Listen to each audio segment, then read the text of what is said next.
ago, I experienced my first Global Learn Day with that music playing in the background.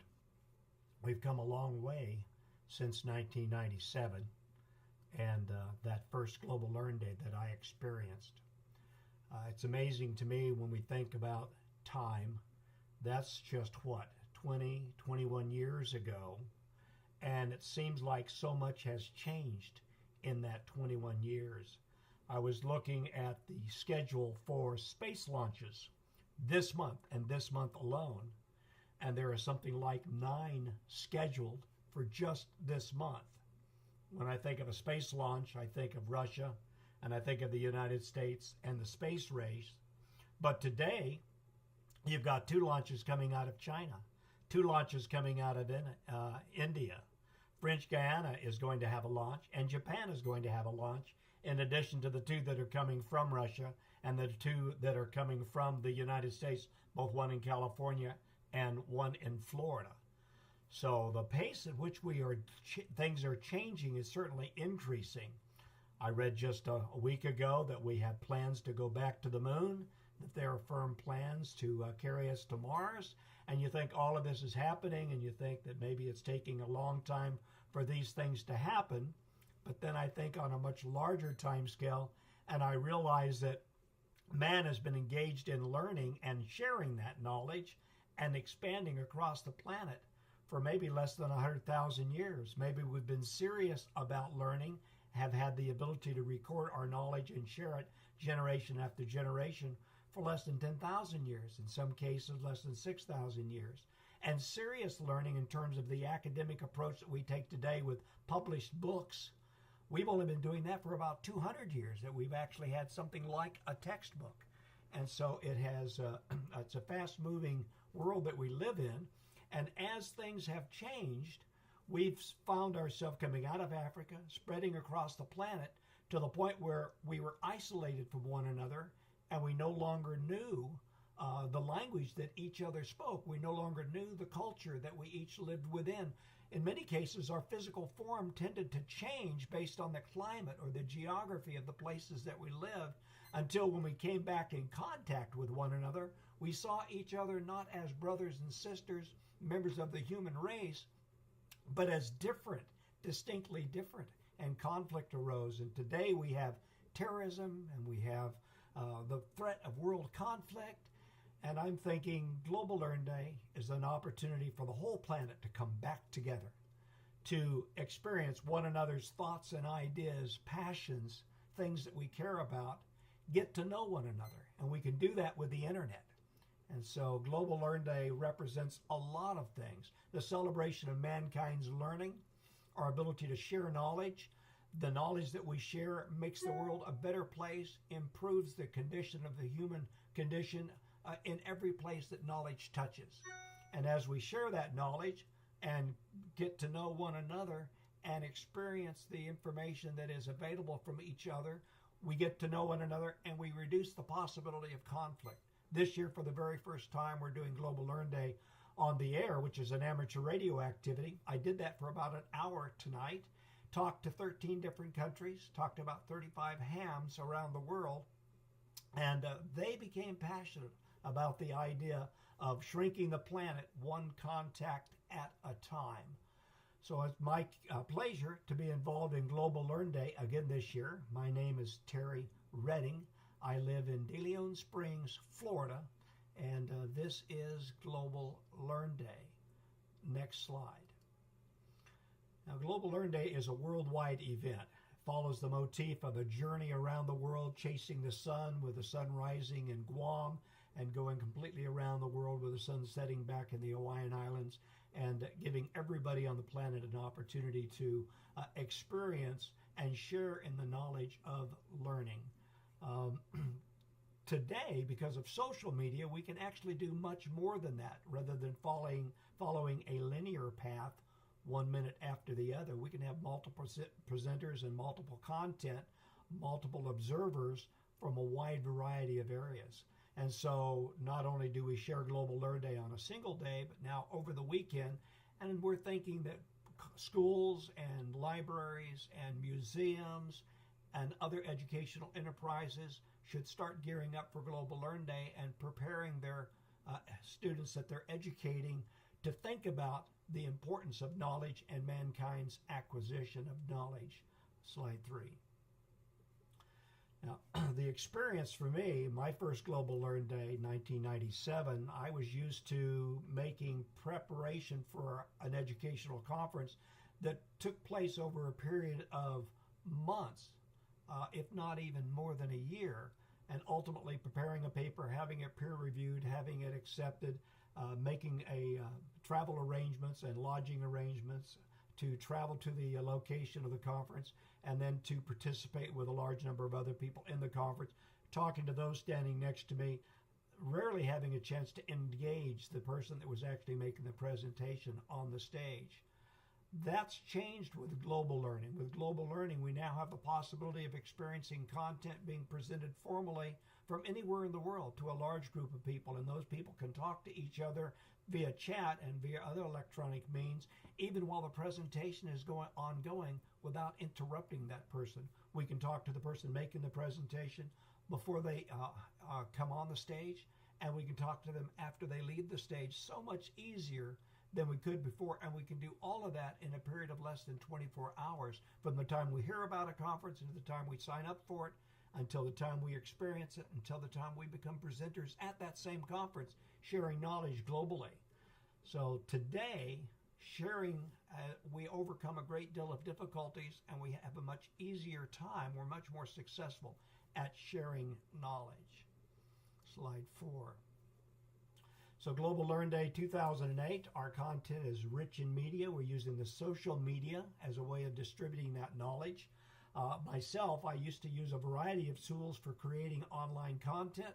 Today, I can do it all with a single application called QuickTime to create the movie and later create the audio that allows me to match the movie or the content with the audio, the explanation of that content, and upload it to a place like YouTube or Facebook, and suddenly it's available for worldwide distribution. It can be copied, downloaded, and used in a variety of ways, all because of the simple tools that we have available to us today.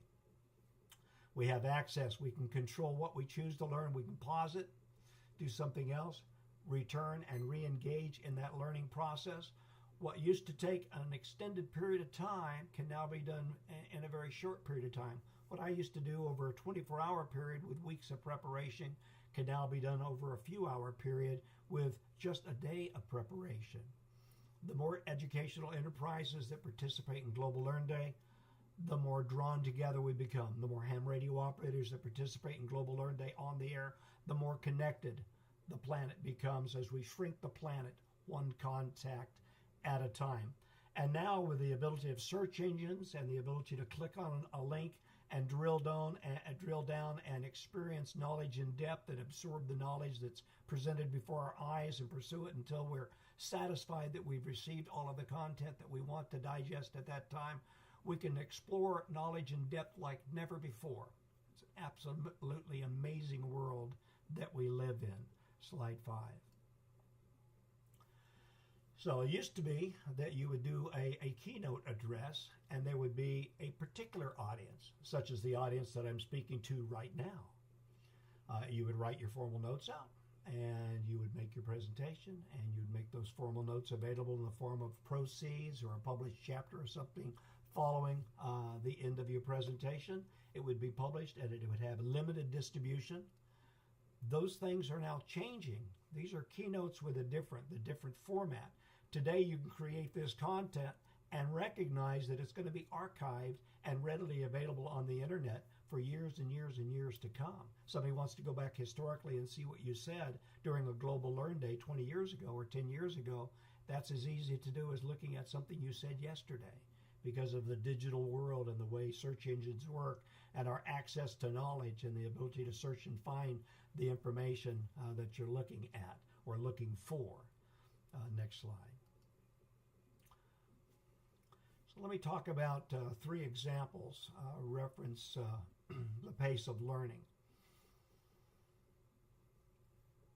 I was studying magnetism a decade ago, and came across an original textbook that was prepared in 1777 or something like that by a medical doctor who took about 15 years of his life to gather all the knowledge he could about magnetism, and then he published that book. His book became the first example of an academic textbook, and it was considered the source of information, the foundation of information about magnetism for more than 100 years. So that's an example of the pace at which knowledge is acquired and then distributed being very, very slow. Now I'm going to focus on 3 learning examples. One's a science museum, one's a cancer research center, and the other one has to do with astronomy. Next slide. South Florida Science Museum, a few years ago, we had the idea of doing a STEM project, science, technology, engineering, and mathematics. We wanted to involve school children within the area that was serviced by the South Florida Science Museum, and that happened to be Palm Beach County, one of the largest school districts in the world with something like 165,000 children involved in education in that one school district. And we wanted to involve technology, and so we thought, well, we'll have a contact with the International Space Station as it orbits overhead, and we'll link the amateur radio community to that experience so they can provide the technology for setting up satellite communications there at the Science Museum that would allow students to talk live to the astronauts as they orbited overhead. We wrote a proposal, submitted it to NASA and the American Radio Relay League. It was accepted. It had a educational component that could be used in every single classroom in the form of a 100-word essay that allowed the student to focus on what would they say to the astronauts if they were selected to talk live to the astronauts as they passed overhead. We had an 8 to 12-minute window for that contact, so we were limited to just a half a dozen to a dozen students that would be able to talk to the astronauts. We ran the essay contest. We selected a winner by classroom. We selected a winner by grade. We selected a winner by school. The winners by school were then submitted to the Science Museum, where a panel selected those individuals that would be invited to speak live to the astronauts, and we selected, in our case, about 10, and those students had a chance to talk live to the astronauts via amateur radio with a satellite communication set up by the local amateur radio community. We touched the lives of 165,000 students potentially. We broadcast it live on educational television. It was in the news, it was in the media, it was talked about across the county. And so it had an impact on a large number of people because of the structure and organization of the technology today to share information and participate in that kind of an activity. Now, the next example is the von Hippel-Lindau Family Alliance. This is something I'm very close to. My wife has von Hippel-Lindau. When we first experienced von Hippel-Lindau, she was with me in Germany, was ill with back pains, and we didn't know exactly what the problem was. And ultimately, a neurosurgeon was able to determine that she potentially had a tumor in her spine. And they did the surgery, and she came out of it, and things turned out very, very well. We were blessed. But at that time, she was told she was probably 1 in 10 people alive today that had VHL, that it was an exceptionally rare illness. We were very, very fortunate to have the neurosurgeon with us in Germany that could solve that problem. Well, today, some 30 years later, we know that it's a more common illness than people thought. And we have a family alliance, an alliance of families who are involved in von Hippel-Lindau that share information globally, and they're able to educate each other and educate the medical profession so that the medical profession makes more informed decisions about the illness von Hippel-Lindau, which is a familial kind of cancer that affects various parts of the body, but in my wife's case, it affects the neural paths of the body with tumors in the brain and the spinal column.